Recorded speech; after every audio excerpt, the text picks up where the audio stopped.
Resident Evil Village will leave you exhausted, breathless, bruised and broken before its relatively short playtime is up. Depending on your tolerance for stress and anxiety, this could be varying levels of enjoyable. To the point where I started to wonder if perhaps I myself had become part of this titular village.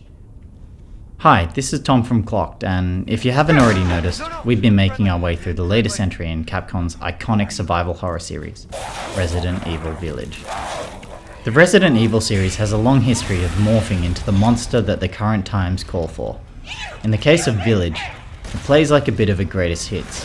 There are vampires and werewolves, haunted dolls, and terrible swamp beasts, with even a little the evils of man thrown in to tie it all together with the Umbrella Corporation Uber narrative. But don't let this wide-reaching approach fool you. Resident Evil Village is treading its own path. While the developers have undoubtedly tried to pull the best gameplay mechanics from the series' most successful past iterations, there is a great deal of ambition on display. Never has a Resident Evil game so openly courted the supernatural, and despite my initial reservations, I found myself on its level in no time. The cursed dollhouse, for example, had me cynically rolling my eyes as I sauntered up to its cliched front door. What followed in its basement was a different matter altogether, and without going into too much detail, left me traumatized well after the threat had passed. Oh baby. That sequence left me reminiscing about the sheer terror I felt while playing Resident Evil 7. That game, which I probably recall a great deal more fondly now than while I was playing it, was almost too much. It was scary to the point that I put off playing it out of fear. And if you find yourself avoiding a game for any reason, you might need to ask whether it's truly successful, at least in terms of what you personally want from a video game.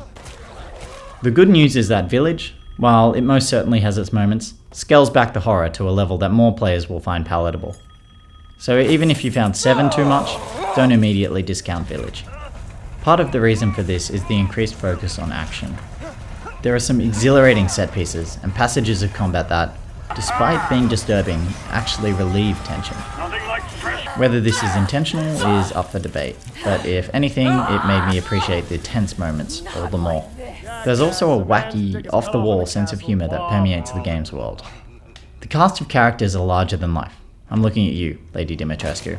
Although the Merchant of Massive, the Duke, deserves an honourable mention. These characters, despite being written rather clunkily at times, possess a remarkable amount of charm, with only a few unfortunate exceptions.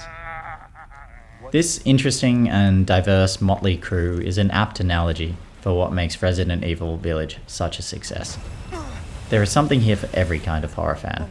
My hunch is that while Village is unlikely to be many fans' favourite Resident Evil game, it will come in second more than any other. And that's something worth applauding.